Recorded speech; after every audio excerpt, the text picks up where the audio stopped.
ხელნაწერთა ეროვნული ცენტრის თანამშრომლები პროტესტს განაგრძობენ. მიზეზი ახლადანიშნული ცენტრის ხელმძღვანელი ზაზა აბაშიძეა, რომელმაც თანამდებობაზე ბუბა კუდავა შეცვალა.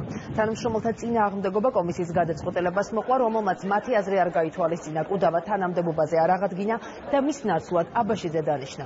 ხელნაწერთა ეროვნული ცენტრის დირექტორის თანამდებობაზე გამოცხადებული კონკურსის შედეგების გაუქმება, დირექტორის შერჩევისა და დამტკიცების წესების გადახედვა და ხელნაწერთა ეროვნული ცენტრის მაკონტროლებელი უწყების შეცვლა.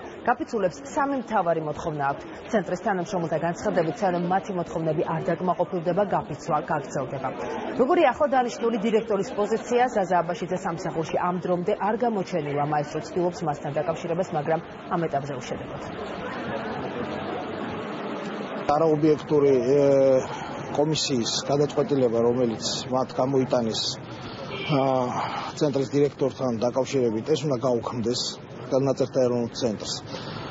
მისი მნიშვნელობიდან გამომდინარე და ეს არის ჩვენი ქვეყნის უნდა გახდეს ყოველ შემთხვევაში ერთ-ერთი მთავარი სავიზიტო ბარათი, აუცილებელია რომ შეეცვალოს მაკონტროლებელი ორგანო. თვეების განმავლობაშია ჩვენი ხმა, ხელნაწერთა ეროვნული ცენტრის თანამშრომლების ხმა არ ესმის მის მაკონტროლებელ უწყებას.